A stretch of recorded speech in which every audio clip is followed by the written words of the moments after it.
Alright, so we're skipping some of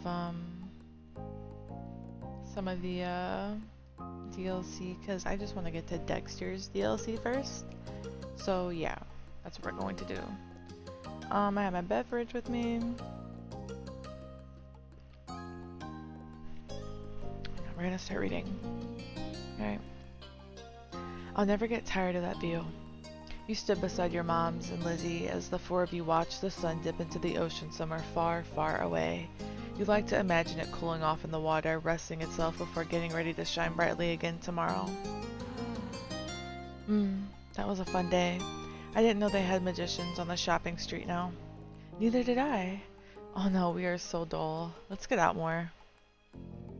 He didn't do real magic, Mom. How do you figure that one out? 'Cause I know, that's not what real magic looks like. Oh, Lizzie dear, there's all kinds of magic in the world. Lizzie gave Mommy a suspicious look, but didn't dispute the claim. Well, we can't sit out here all night. Time to hurry home and get cooking. Who's helping with dinner? Lizzie immediately let out a groan. Mom, summer's almost over. The protest was obvious. You could practically see school on the horizon. You certainly didn't want to spend your last bits of freedom cooking dinner. You could do that any other day. What do we want to do? Please, can we play just a little longer? We have to keep playing before it's too late. It is almost over. You put on your best puppy dog eyes. Lizzie may not want to, but you plan on going home. We're boring, and I'm gonna just do like an answer I would do, but I would want to go home. Mom looked down at Lizzie with a sigh as she continued pleading. We'll help with dinner tomorrow. Soon we'll have homework and reading to do. We can't work now, too. Lizzie made her case and then stomped her foot into the ground. Well... Oh, come on, Pam. I can help you with dinner. Mommy leaned in for a hug, and you knew that Lizzie was very close to victory. Alright. But as soon as dinner's ready, you lot are coming inside, understood? Yes, Mom. So much to do, so little time. Maybe I could still get the seashell bracelet at Tines and Trinkets. Ooh. Or maybe the playground or the fireflies will probably be coming out, right? Don't I get a say in this? You silently made your own plans. We can't get too far ahead. I'm going home. Oh, bye. Bye, Lizzie. You shut the door behind you, shivering lightly as you adjusted to the more pleasant temperature inside. Welcome home. Hi, sweetie. Oh, Nori, will you set the table? You'd been on your way to your room and you stare longingly in that direction as you consider the question. Mom hadn't said you had to help. Okay. What do you want to say? Okay. What's in it for me? Do I have to? Lizzie isn't helping. You pretend you didn't hear. We're just gonna say okay. Even though you had hoped to play, the fond look your mom sent you made it worthwhile. After you finished setting up the plates, you stayed in the kitchen chatting with your parents. It seemed like now that summer was winding down, time was speeding by. Soon it was time to eat. Lizzie talked about the busy schedule she had made for herself tomorrow, and you watched the windows and thought about how much you're going to miss the long, fun-filled days of sun and play. That night it was hard to sleep, but for some reason you stared blankly at the bits of dust and stuff floating in the air. Summer would soon be over. School would be starting up again. You couldn't help but feel strange, baffled, glad, scared, or excited. Scared. I didn't like school. Homework would be back and reading and teachers scolding you for the tiniest things. Lunch and recess weren't nearly long enough. What if it was harder than last year too? What about if it was too hard? You let out a heavy sigh, rolling on your side. Ready or not, it was all around the corner. Boo, I hated school.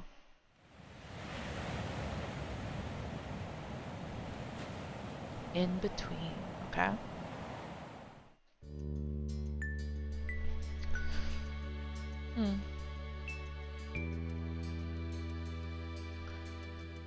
I mean, really, if anything, we just need to fix the,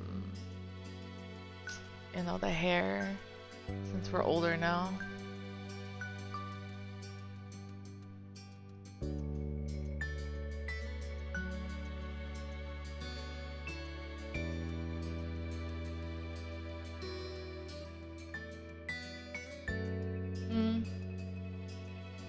I'm always picky about what I want. where's the, you know, the curliness?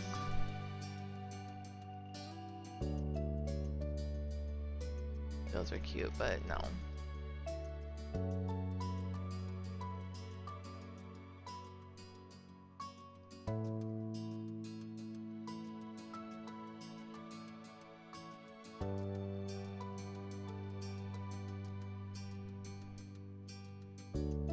I'm sorry, y'all. This is taking forever.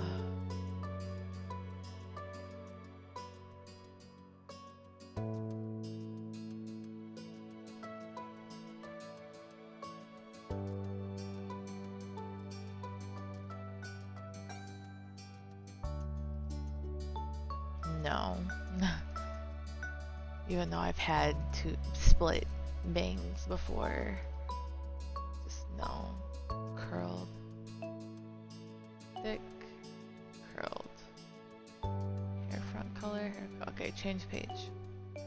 Earrings. Is there like a golden hoop or something gold? There we go. Lips thin. God no. Thick. But it doesn't change. Acne, no. Rosy cheeks, yeah. Oh, yeah. Glasses. Yeah. Yeah. Change page. Alright. We're good.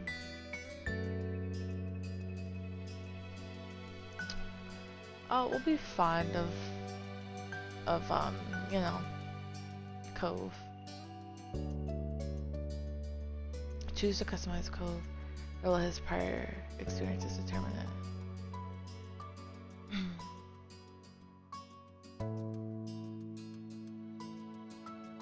Hair 1, hair 2.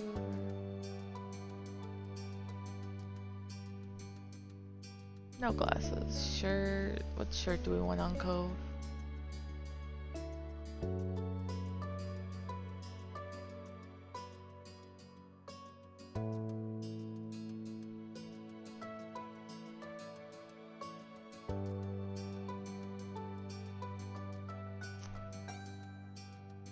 Oh, there's a scar.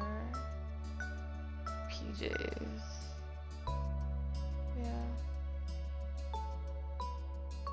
Yeah. That's an ugly jacket. Alright, you're done with Cove. This is how you feel towards Derek for this step. It can be the same or different from how you feel. Okay. We're gonna have a crush. And we're gonna be very direct. Because that's what we want. Yes. Alright. Let me grab a drink real quick. Sorry. Excuse me. August ended, September began. It was time to go back to school. Lizzie groaned and complained the entire first week. She hated going to classes. Still, there was interesting things to do that couldn't be done anywhere else. You weren't sure how Cove felt about it. He was enrolled that year. That was like a sign Cove would be staying in Sunset Bird for a while. At school he was alright, but kept his distance from the other kids, from what you saw anyways. Originally, he treated you like everyone else, passing by as if you didn't know each other, but as the years went on, the two of you acknowledged each other more and more. A friendship started to grow. That year, the divorce of Cove's parents was finalized. You overheard your parents talking about it, saying Cove's dad got full custody. At first, you were worried that meant bad news, but it had made Mr. Holden cry, apparently. Then you found out it meant Cove would keep living with his dad. He would only stay with his mom a few weeks of the year. Cove cried too, for different reasons, you thought. It seemed like Cove and his dad might move again, but Mr. Holden decided to stay after all. Mom asked him about it once, and he said he didn't want to uproot Cove's life a second time. Mr. Holden tried to get Cove to like Sunset Bird more. He kept encouraging his son to go out and see the place. Sometimes Mr. Holden volunteered you to spend time with Cove. You weren't sure how well it worked in changing Cove's thoughts on town yet. Yet it might have been a part of the reason why you and Cove ended up growing closer. Cove never talked to anyone about what happened with his parents and withdrew whenever it was brought up. It was hard for him, yet nobody knew how to help. Eventually, Cove stopped crying on his own. You couldn't understand what had changed. Still, you worried about him. You could tell he wasn't completely happy. Maybe one day he will say out loud what he felt inside. After that, it felt like things had gone back to normal, except what was normal didn't stay the same. Years passed, and suddenly you were in middle school. You weren't a kid anymore. You were 13 years old. That officially made you a teenager, even if your sister didn't agree. The toys and crayons that you used to litter every free space in your room has been packed away somewhere, replaced by new hobbies. There were other changes too. Cove's cast got taken off. It was weird to see him without it initially. Underneath the pink plaster ended up being a long, thin scar that snaked across his forearm. Cove's chest puffed out in pride when someone drew attention to it. He also went through a major growth spurt. He was the tallest student in his class for 2 years in a row. Cove will probably hold that spot again next time. In class, people knew him for more than just being tall. He also stood out because of how well he did with school. Over the years, he still remained familiar in a lot of ways. He had talked to people when they came to him, but never really searched out company on his own. I feel you, Cove. And the only kid that came to visit the neighborhood when you were little, Shiloh, well, he was gone. He and his mom moved back south because of her work just 1 year after Cove came to Sunset Bird. It had been really upsetting when he left. Lizzie was inconsolable for weeks, but nobody talked about Shiloh anymore. It was a long time ago. You learned some heartbreaking things, became less sad the further away they were, even if they had never gotten any better. That was sad in its own way. Things at home were different too. You still lived in the same house and all that, but it wasn't how it was before. Ma dyed her hair purple, wanting something new, and liked it so much she kept dyeing it. You remember calling her mommy as a kid, but something like that seemed awkward nowadays. You were much too old for that word. Lizzie felt too mature for her nickname too. She insisted on everyone calling her Elizabeth, so you did. Your mom soon gave her permission to go places other than the playground and shopping street, which she took advantage of. You rarely saw her around the old neighborhood. In fact, she hardly spent time with you the way she did before. Elizabeth, instead associated more and more with the girls from school who were her own age. Maybe the difference between 13 and 15 was greater than the difference between 8 and 10. You started befriending new people yourself, like Derek Suarez. He didn't live in the neighborhood or go to the same school. What happened was his and Cove's dad struck up a business partnership a few months ago. Since then, Derek would pop up in the area now and then. It seemed Mr. Suarez was happy to let Derek tag along to his work if Derek had the time for it. Without a doubt, everyone and everything around you had changed in small and big ways. You had to. As time went by, though it was easy to settle into the new normal, then before you knew it, school was over and summer vacation had come again. Alright, so this must be Derek's DLC, perhaps? I'm not quite sure. It was the first day of summer vacation. The sun was as hot as ever, but you weren't inside and away from its rays. But you were inside. I'm sorry. I'm drinking, y'all. You were inside and away from its harsh rays. To be more specific, you were wide awake and about to head out to enjoy your time off, snuggled in bed, celebrating your time out. We're gonna sleep in. It was hot, but you still had the blanket up over your head to block out the sun. I mean, I would have shut those curtains. You didn't want it intruding on your lazy morning. Unfortunately, you hadn't prepared for any intrusion. From beneath the blanket, you heard the door creak open. You're still sleeping? Wow, get up. Morning, you started to fake snore. You got up, you pretended to be asleep. Go away. We're not telling her to go away leave. By the impatient tapping of her foot, you could tell she hadn't left. Get up now. I will come over there. So much for a lazy morning. Mom told me to tell you that your friend's at the door. He brought some happy summer gift from Mr. Holden. Mom wants you to take it from him. Say thanks or whatever. So come down already. I'll be there when I'm there. Really? That's great. I'm coming. Okay, fine. Elizabeth said nothing else and left. Having done that was instructed of her. You rolled out of bed, stretching your arms up high and yawning. Time to get ready. You sat yourself in front of the mirror in the far corner of your room. Your reflection hardly even fit in the frame. You're very tall. Your reflection went over the whole length of the mirror. You're pretty tall. Your reflection fit comfortably in the frame. Your average height. There was a lot of open real estate in the frame. You're pretty short. You had trouble getting your reflection to appear in the mounted mirror frame. You're very short. We're just average height.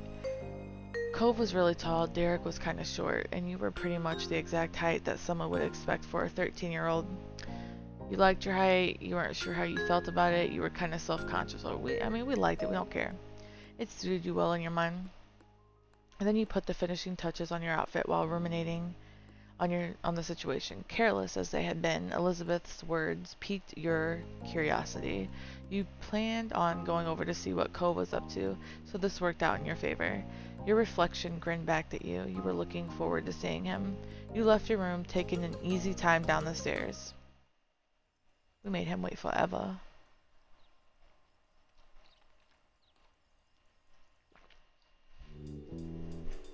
You spotted Mom first, reclining on the couch. She had a magazine in her hands, which she was pursuing through. Morning, Mom. She looked up at your greeting, a smile instantly appearing on her face. Thanks. Good morning, Nori. Thank you for coming down. Ma's at the door with Cove. He can't stay over today, unfortunately. Why don't you go and thank him before he leaves? You nodded and made your way to the front of the house. Just as she said, Ma was there making conversation. She must have heard you because she looked over her shoulder. Oh. Look who finally made it. Morning, sleepyhead. Ma reached forward and you knew she was about to pat you on the head. She was taller than average, so you were little in her eyes despite you being the typical size for your own age. You let her do it. You happily let her do it. You tilted your body to dodge it. You pushed your hand and laughed. You pushed your hand back and groaned. We're gonna dodge it. Ma didn't bother trying to catch you. She simply smiled. You're the last one down today, you know that? Life isn't a race. Morning. I was gonna stay in longer, so you're welcome. Sorry about the wait.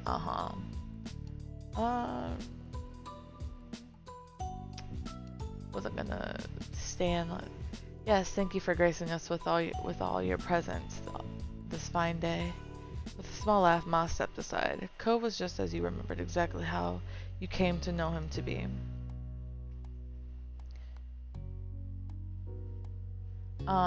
He leaned uncomfortably to the side in your doorway as his bushy hair covered parts of his face. His features were pinched in embarrassment. He shifted from one foot to another. He was holding what must be the much talked about gift. At first glance, you figured it must be a bouquet of flowers. Then you gave it a real look. No one said it was carefully cut fruit. It made a lot of sense that it was actually from Cove's dad. You had to suppress a laugh at this showing. You couldn't imagine many folks buying this sort of thing for their own personal enjoyment. That kind of arrangement was built for the presentation, likely to impress whoever was inevitably going to receive it. It seemed no matter how long he lived here, Mr. Holden would keep going out of his way to be neighborly. God, I hate neighbors. And Cove would always be roped into participating. Cove smiled slightly at you. The sting of this goofy errand. He was clearly embarrassed to be uneased. Hey, Nori. You earnestly grinned back. It wasn't weird at all, like it used to be when you were kids. As time passed, the two of you started to enjoy each other's company. Now you actually considered him a good friend and not someone you were forced to be around by your families. Hey, it's really nice to see you. Yeah, you too. And you were certain he meant that in agreement. It was already shaping up to be another long summer with plenty of time for the two of you to have fun. His awkwardness over the task started to creep back in, so Cove nudged the gift closer to you. He was ready to be relieved of it. And with that, the gift was accepted. This thing was definitely Dad's idea. I would have gone for something else, but if you can't eat it all, I wouldn't mind taking a couple skewers. He smiled, looking amusedly at the gift, then back to you. You called that one. You are too cute sometimes. Thanks, thank you. We're gonna say he's too cute sometimes. Nori. Thank you. My dad. Just thank my dad for all this, okay? Alright. Mr. Holden's behavior really was different from any neighbor you had ever had, though after 5 years you were used to his antics, and you had since made up your mind on what your opinion was. He was great and kind of handsome to boot. He was great. You didn't like him. He was pretty weird. He was sort of funny. He was nice. He was great. Though there were some things people didn't like about Mr. Holden, you didn't mind them and liked him quite a bit. Your thoughts were quickly interrupted by a shout. There you are! You shared a confused look with Cove. As one, both of you stepped through the open door onto the neighborhood street. It didn't take long to locate the source of the noise. You spotted Derek. Just a few yards down the road, he ran up to you. You were happy. Yeah, you were happy at the sight of him, you were confused at the sight of him, you were displeased at the sight of him. Well, we were happy. Derek was certainly a welcome guest in your neighborhood. It was a pleasant surprise whenever he showed up. After stopping a couple steps away, Derek hunched over to catch his breath. Then he looked up with a wide grin. Hey guy and gal. I was just at your house, Cove, but no one was there. Should have figured you'd be at Nori's place. Do you ever spend time in your own home, or are you always just here?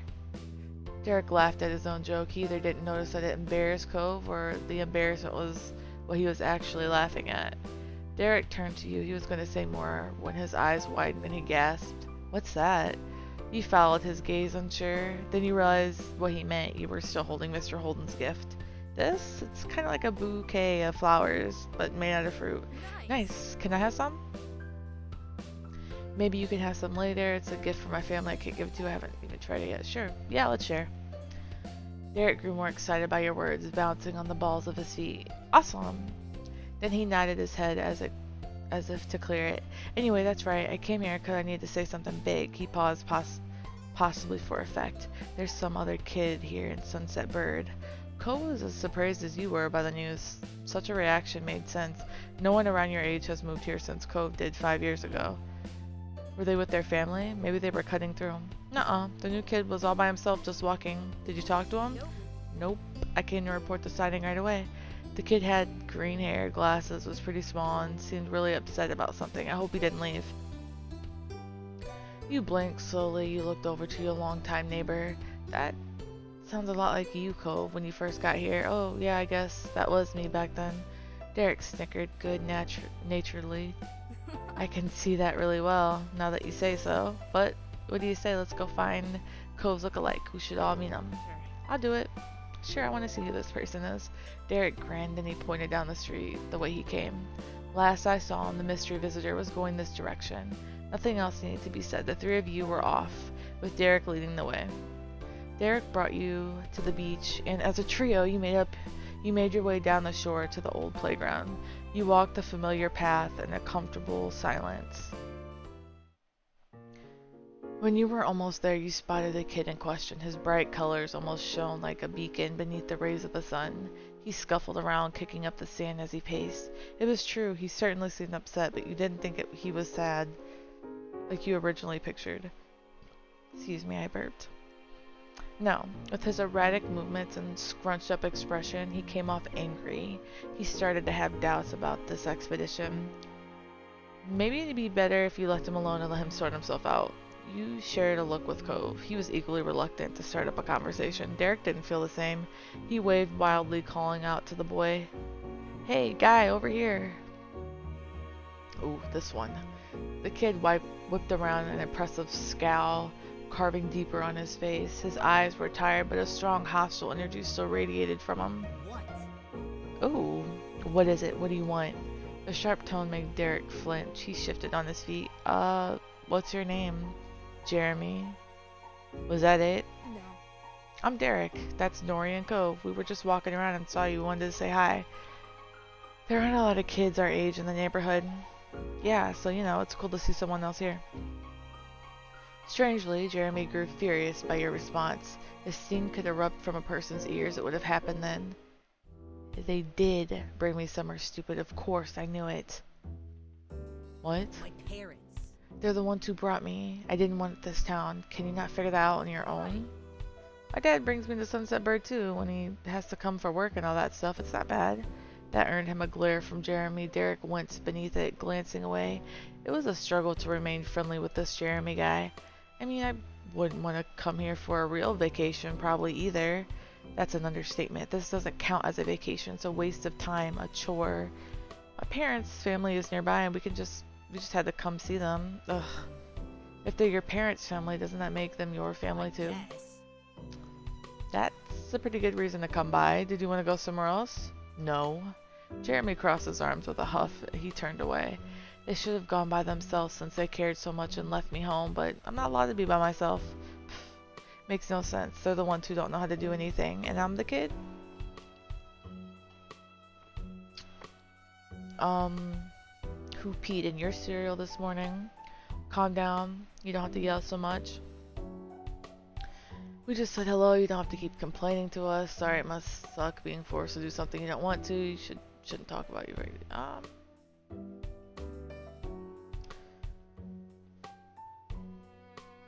Yeah, we just said hello. Wow, why did you decide to talk to me, huh? Did I ask for that? No. Did I want you to come over here and start flapping your gums at me about dumb stuff? No. Man, this dude's about to catch a jab. Now you're gonna whine that this isn't what you wanted. Too bad it's not my job to care. You turned to Cove, lowering your voice. The two of you aren't that similar after all. Jeremy must have had good hearing though, because he caught the private exchange and scoffed. Stupid. Of course we're not similar. My eyebrows aren't stupid. Cove's cheeks flushed crimson at the insult. You couldn't be sure if it was out of embarrassment or anger, maybe both. Come on. Apologize to Cove right now. You can't treat people like that. Well, they are kind of silly. Don't listen to them. They're really unique and special. How can you say that when you got a bowl cut? Yeah, how can you say that when you got a bowl cut? Yep, it's embarrassing and awful, but my parents made me. I won't have to have it when I'm older. I don't know what he's going to do with those things, except maybe shave them off. He probably should. I bet he looks less dumb with no eyebrows. You grinned at all this. You lunged towards Jeremy. You patted Cove on the shoulder. You shook your head. You crossed your arms over your chest. Let's lunge. With your fist balled, you made a quick step forward. But you only wanted to spook him. He was the one who started things. You were ready to end them. Fuck it. He made it clear the words wouldn't work, leaving you to resort to this action. You weren't sure what would happen, but you couldn't let this stand. Derek and Cove jumped in to stop you before you reached him. They each grabbed you by the arm. Still, Jeremy instinctively stumbled backwards. He practically fell over. If that's all you can do about what I'm saying, it's just proving I'm right. You're brainless. You were annoyed the other two were against you on this and got in the way, though the reaction you had been able to get what you wanted was still worth it. Wow, what is wrong with you? Instead of taking offense, Jeremy only parroted Derek's words in a nasally voice. Wow, what is wrong with you? Meh. This is dumb. Jeremy stuck out his tongue and skulked away, throwing more sand everywhere he went. You watched him go hunched over until he became a speck in your vision. Silence regained in his wake. The three of you tried to process what just happened. I can't believe it. What a mean kid. Derek wasn't kidding, and by the sound of the earlier complaints, the new boy Jeremy was going to be in the area for at least a little while this summer. Derek sighed in dismay, plopping onto the ground. You followed, and Cove did too shortly after. There wasn't much else to do. Sucks. I was hoping we could meet someone fun and hang out maybe. He shook his head. After a moment, he slowly turned to you with a hopeful expression. But, you know what would really improve the day? What? You didn't respond. Instead, he used a hand to point right at the fruit arrangement that you were still holding. We still got the fruit arrangement? You'd completely forgotten about it during that mini drama that unfolded. You hadn't gotten used to the wait. Glancing over to Cove, you noticed he was eyeing the fruit. He must want some too. Let's eat. Fuck it. Derek perked up immediately at your words. He reached out for a skewer, hesitating slightly once he was a few inches away. Sure, yes, Derek, you can have some. You nodded with an eager grin. He plucked out a prime row of fruits. Cove grabbed one for himself after. Only you were without a skewer of your own. He took a melon skewer, strawberry, grape, ooh, pineapple. We love pineapple here. The pineapple was cut to look like a flower. It was the obvious first choice. Derek ate a pineapple skewer enthusiastically, finishing it within moments. This is amazing. It's not different than any other normal fruit.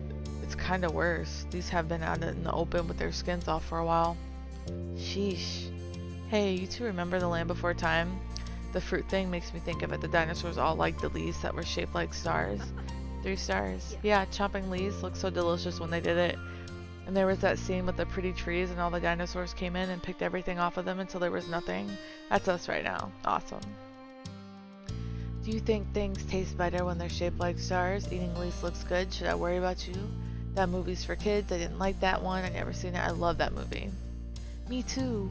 The 3 of you continued like this for the next few minutes. Eventually, the display was barren. It looked weird when devoid of fruit. Eating it all hadn't really made you feel better. It did make you feel better. Hey, we weren't supposed to. It made us feel better. Derek was right. It was so good that you were already brightening up from the earlier drama. Hey, Nori. Yeah. The 2 of you met eyes casually. Were you seriously gonna hit that guy? Well, he had it coming. Nori, that's so bad. I thought it was cool. What? You're both crazy people. You knew when Derek said things like that it wasn't serious. He liked you in Cove. Yeah. Derek then leaned back on his arms. He contemplated the sky with a content sigh. So, are you both ready for summer break? How's someone supposed to be ready for summer break? Are you? I'm not sure. No. Yeah. Cool on you. Wish I could say the same. It feels like there's a lot to plan for. What about you, Cove? Are you ready? I think that depends. Before you could say anything else, the light atmosphere was shattered. Hey! Nori, you glanced over your shoulder to see your sister. She strode closer and closer, appearing none too pleased. I've been looking all over for you, Ma. Said you and Cove ran off with the thing Mr. Holden bought for us. She leered over you with folded arms. So, where is it? Well, it's gone. What do you mean it's gone? You moved over to the side to face her completely. She zeroed in on the bouquet in your hands, which was now populated exclusively with skewers dripping in juice and tiny flecks of leftover fruit pieces. Her mouth dropped open and the tone of her voice rose. Seriously, Nori? What were you thinking? It was supposed to be for all of us at home. She glanced at Cove, who sat beside you, and continued mockingly. Even if you did have an in with the delivery boy, this was up to Mr. Holden. Cove gave you a bent smile of support, which didn't help disprove her accusation. It was us. The seagull came down and ate it while we weren't looking. We were hungry. Well, this morning has been a kind of... Get over it. Elizabeth narrowed her eyes, not at all okay with the kind of response. Oh no. I think I hear the mean kid coming back. We better get out of here. Elizabeth blinked, confused, and looked around. What kid? I don't see anyone. Derek didn't bother explaining. He launched to his feet and ran off. Cove hopped up too, gladly taking the opportunity to exit the situation. He followed after Derek, but he sent a look to you from over his shoulder. You turned to watch Elizabeth. She stared back, brow raised. We're gonna run. Without a word, you two got to your feet and bottled down the beach. Unimpressed, Elizabeth rolled her eyes. She shook her head as she walked towards the house, not bothering whatsoever to follow. Meanwhile, the 3 of you made it back to the shoreline. Derek pumped his fist, grinning in triumph. We escaped and shall live to see another day. My moms are going to be so mad when Elizabeth tells the story. Victory? Yeah, for now at least. Exactly, we should keep moving. In case Elizabeth decides to come back after all, or that mean kid really is still around. He chuckled. You chuckled together, walking further down the beach side by side. You definitely wanted to stay outside a little bit longer. You had gotten a bit of a scolding from your moms for not saving any of Mr. Holden's gift for Elizabeth, but you didn't get any real punishment for it. Instead, while you were out with the boys, Elizabeth returned home to share the news. The 3 of them went to go get the dessert on their own. It was declared even by your parents when everyone got back and the event was settled. I don't really care. After that, Derek had rejoined you in the living room.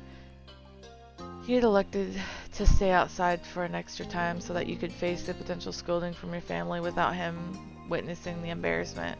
Derek was a guy you could count on. The dust had settled from the prior events and your moms went back to their room, so Derek was just taking it easy until his dad arrived. Mr. Suarez was meant to be here any minute to get Derek. Derek preferred not to sit and instead took long, lazy strides in a circle around the edge of the rug. Hands behind his back and head angled towards the ceiling, Derek looked like he might have been puzzling out a crime. You probably made a half a dozen rounds when a solid knock struck your front door. Then stopped Derek in his tracks. Dad's here. The both of you stepped towards the door in unison. You arrived first since you had a half-room head start. When you pulled it open, only a crack, someone zoomed in past you. The breakneck flash of a human was still entirely recognizable. It was Derek's littlest brother, Nicholas Suarez. Aww. He shouted triumphantly. We're here. He was only 6, the tiniest kid around. Hot on his heels came the middle Suarez son, George. Nicholas. We have to stay in the car. We're going home. We're not here to play. He was 10 and his patience was being tested. The youngest was frantically shook. The youngest one frantically shook his head and made his hair even messier than it already was.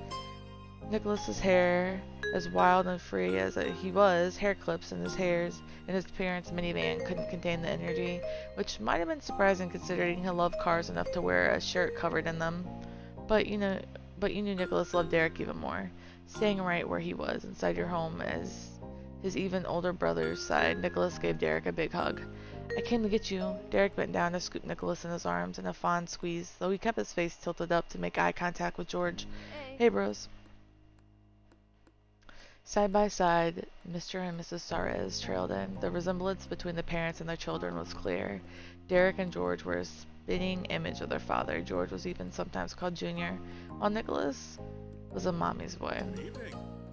A good evening, Nori. You'll have to forgive the 3 ring circus visiting town. The boys just had to come. You merely shrugged. I love seeing the boys. You didn't know what to say to them. Don't worry about that. You're welcome here. Hi. I love seeing the boys. While Nicholas continued to cuddle with his favorite person, what you said got enough of his attention for his sweet smile to be sent your way. You're a sweetheart. We can't stay. Thank you for letting Derek visit, and tell your mothers we said hello. Okay. Come on, boys. All 4 of you now. Let's give the Cavern family their house back. Coming. Yes, Mom. Half of the group trotted forward with only a word. They went past Mrs. Suarez and out the door. She watched him go before surveying the situation with the most troublesome one. Nicholas was just bouncing around Derek as if he hadn't even heard his parent. Derek and his mom looked on with identical expressions of exhaustion, tinged affection. When the opportunity opened up between hops, Derek carefully took hold of Nicholas's small hand. Let's go to the car, Nico. You can sit next to me. Thrilled by the promise, Nicholas let out another cheer. Mrs. Suarez left it there, trusting her eldest, and went to join Mr. Suarez and George. Nicholas gripped Derek's black wristband with his free hand, stretching it outwards in his eager attempt to lead his bigger brother along. Derek stumbled forward with a chuckle, mostly to protect his band from being pulled too far rather than Nicholas actually having the strength to move him. But he made sure not to forget you. Derek said his goodbye from over his shoulder. Bye, gal. You stood there watching. You waved him. You waved off the group. Goodbye, everybody. Good night. Goodbye, everybody. After this attempt, and after their prompt entrance and equally quick exit, the whole Suarez family was on their way home. You, however, didn't have anywhere to go. It was late enough. The rest of the day would be spent inside your house. That was a while ago now. Later that night, you found yourself seated near the kitchen counter. Your fingers drummed on the surface as you waited, your gaze trained on the phone. You were waiting on a call tonight, specifically from your cousin Leandra. You didn't want to miss it accidentally. Your uncle, aunt, and Lee used to live many hours away. Your families only saw each other a few times a year on big occasions. A while back, they'd moved and were closer to you than ever before. You now hung out regularly. With the school being out, you're positive she's going to want to come over a lot, and the 2 of you were the same age and got along well. She used to be really fond of Elizabeth too, but now that your sister had become allergic to interacting with her own family, it tended to be just you and Lee who spent time together. Being family helped make you close, but you had a lot of girlfriends. She was your only friend who was a girl. Yeah. You weren't all that close with any other girls your age.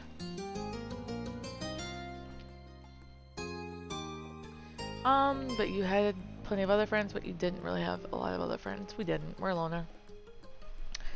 Ma always says the quality was more important than the quantity when Elizabeth bemoaned your small social circle. You weren't sure how friendship's quality was judged, but nevertheless, you thought that what you had with Lee was good. Then the shrill ringtone announced an incoming call. You jumped before grabbing the receiver and pressing it to your ear. Hello? Cavern residence? Who is it? Lee, finally. Sorry about the wait, Nori. It took forever to get the phone away from my mom. That's okay. There was a static on the end, as if Lee was shifting wherever she was. So, can you believe school's actually over? I thought it would never be done. Now we don't have to do any of that boring stuff, and we get to hang out whenever we want. Speaking of hanging out, Lee, can you wait a second? Let me head to my room. Oh yeah. You got up from your seat at the counter. Luckily, the phone was wireless, so you didn't have to worry about any cords. Your mom had a rule about not moving the phone unless a call was in progress, which was why you'd been sat by its cradle waiting for Lee to call. You didn't like it, but it had to be that way. You thought that made sense. Your moms could be really unfair. I mean, you didn't like it, but it had to be that way. You weren't the only person here. If anyone could take the phone anywhere at any time, it'd be an even bigger hassle. You could easily imagine the receiver having a new forever home in Elizabeth's locked room. But now that Lee had called, it was okay for you to go upstairs to your bedroom and talk to her. You made your way up the stairs smiling. After you arrived, you shut the bedroom door firmly behind you. You took a seat on your bed. Alright, I'm here. Cool. Hey, did you know the girl down the street from me has her own phone now? A cell phone. She doesn't even have to wait for somebody else to stop using it or anything. Wow, really? The thought of someone having a cell phone that was all their own seemed unbelievable to you, right? I wish I had one too, but my parents said I couldn't get my own phone until I'm more grown up. I wish they'd change their mind.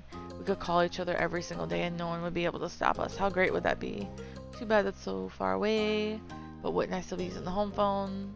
But wouldn't I be still using the home phone? Because my moms never said I'd be. My moms would be able to stop us if they wanted. Lee laughed. You didn't put a damper on her imagination. Oh, then you have your own phone too. That works. She sighed dramatically. I bet I'm not gonna get one until I'm all the way in college. Squeezing the phone between your shoulder and ear, you puffed up your pillows and made yourself more comfy.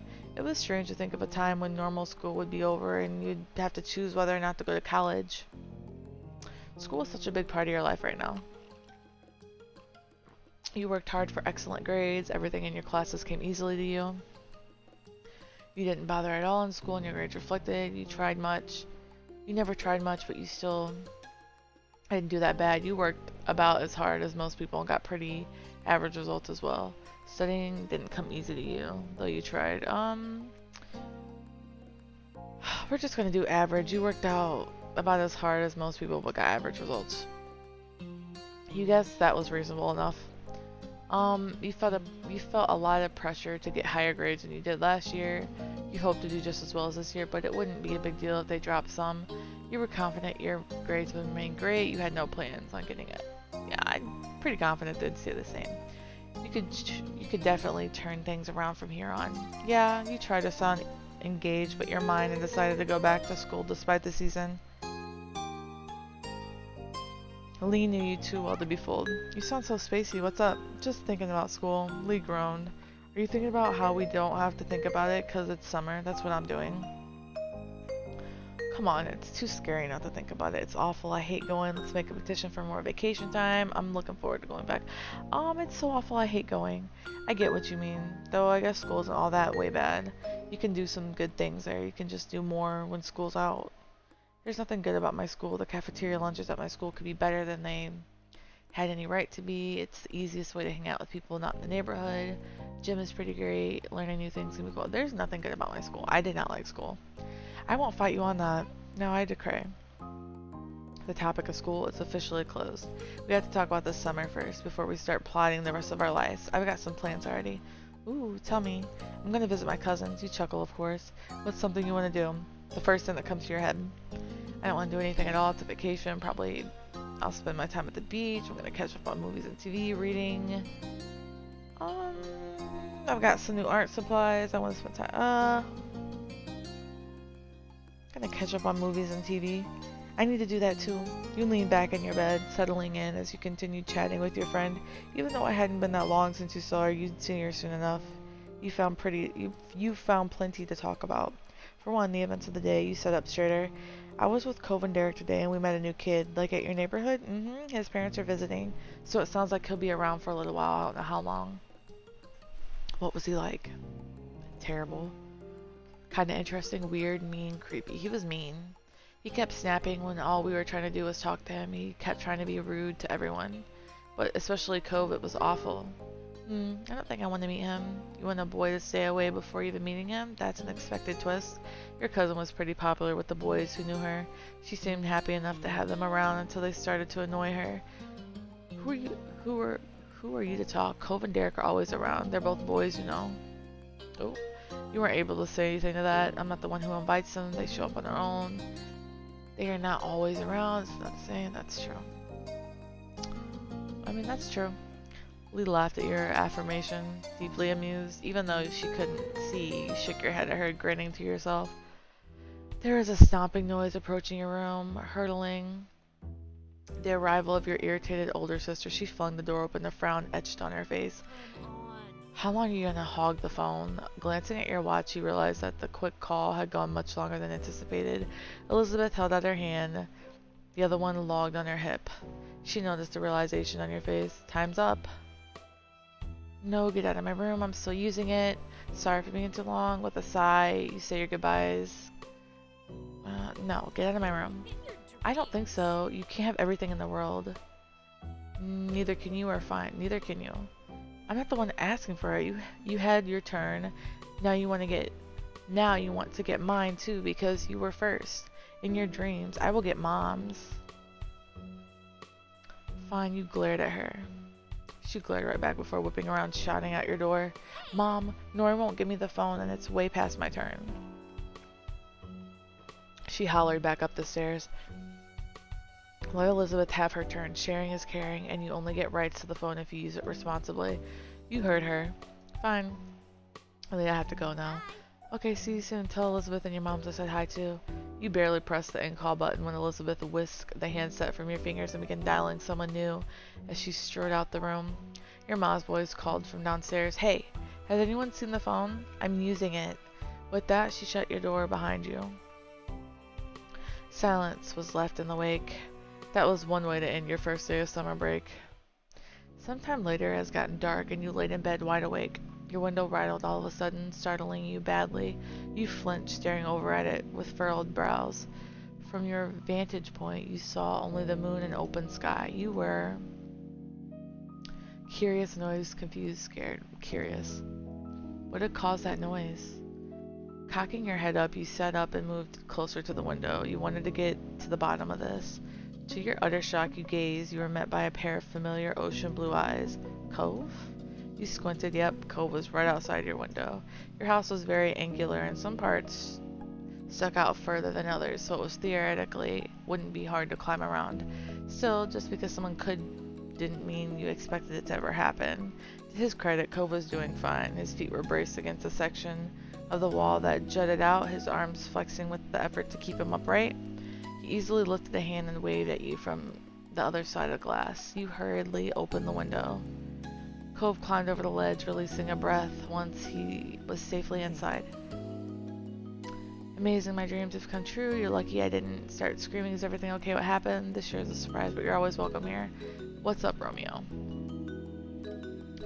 I needed to talk to you and I couldn't wait until tomorrow. If I rang the doorbell, I know your moms would have answered and they'd just make me go home. I didn't really want to explain why I was coming over anyways. I don't want to talk about it. Well, besides with you, I mean, but that's why I did. As unexpected as this was, you were touched. Cove felt like he could tell you what was wrong. I might have tried calling or something, except my dad was on the phone. Cove suddenly looked very cross. Dad, he was talking to my mom. Still probably is. You raised your eyebrows. Cove had eavesdropped on his parents' phone conversation? You didn't comment on the eavesdropping. I would have done that too. Cove looked relieved. A small smile played on his lips. Yeah, it's hard not to spy at least. Little. It was about me. Are you going to stay with your mom for a while again? Every year, Cove was sent off to live with his mom for a few weeks. When it happened, varied. Sometimes he would go during winter break, but usually he went during summer. Even though it was hard news when you found out he was leaving and you missed seeing him those weeks, you understood. To your surprise, however, he shook his head. That's what I thought too, but no, that's not what they were saying. My dad asked my mom not to have me leave this year. He said she could come stay with us here. You waited for him to continue. He didn't. The conversation abruptly dropped off. You couldn't help but stare at Cove. There was a complicated mix of expression on his face. What did your mom say? She told him she'd come. I know she'd come. I know she's coming soon, before school starts. Oh. You had heard Cove talk about his mom a lot over the years. He'd tell you about past memories or what happened while he was visiting her. So it was one thing to hear about someone and another to actually meet them. Very soon you were going to see Cove's mom in person. You were taken aback by the news, so you could only imagine how Cove felt. You looked over at him. He was pacing across your floor, his features pained with dread. Before they'd barely stay in the same room long enough to have lunch. Now we're going to be all together again, the three of us, after all this time, just for a few weeks. I know I should probably be happy. They can talk to each other now, but I'm still not. I'm just confused and freaked out, and now I feel really bad for feeling this way. Nori, it's so... His fist tightened and his eyes became misty. I shouldn't keep getting like this. It's been a long time already, and I'm not a little kid. Though he wouldn't meet your eyes, you knew he was waiting for you to say something. You didn't know what to say? Yeah, that's a lot. I'm sorry, Cove. I'm here for you. We can deal with this. There's nothing wrong with feeling bad. This is hard to deal with. Cove sniffled. You were afraid he might really start crying, but he didn't. Instead, he smiled. See? Now I feel kind of better. Visiting like this wasn't a bad idea. A momentary silence fell over the two of you. You marveled at how the days started. You had woken up eager for summer vacation, but now things seemed so crazy. The mini debacle with Mr. Holden's gift, the newest addition to the neighborhood being so rude, and as if all that wasn't enough, now Cove's mom would be living with Cove and his dad again. Her whole life was kind of like that. It seemed like it was complicated and hard and different. Why couldn't things just get better with time? Nori? The sound of your name said quietly pulled you out from your thoughts. Cove gazed at you, concerned. Well, things are kind of bad for everyone. Well, me, I'm more worried about you. I don't know. No, I'm not. Yeah, I'm okay. You didn't mean it. Yeah, I'm okay. You don't have to. Forget about yourself for me. I want to listen to you too. Cove grinned reassuringly. It was small and delicate, but you knew it was genuine. He had come here, conflicted and upset, only to end up worrying about you. He was really a great friend. You know, I think I don't want to talk about this anymore. He looked away, his lips thinning into a line, and rubbed his arms. But I kind of want to go back home. I kind of don't want to go back home either. Could I stay here a little longer? Just doing something else? He appeared equal parts hopeful and vulnerable. How could you possibly turn him away? Of course. Of course you can always stay here, Cove. You held his gaze confidently, hoping your words got across to him. Cove perked up at your response, a smile appearing on his face. He immediately took a seat on your bed, not afraid to get comfortable in your room. Alright folks, we're gonna cut it there. It's already been 52 minutes. I will catch y'all on the flip side. Thanks for listening. Bye.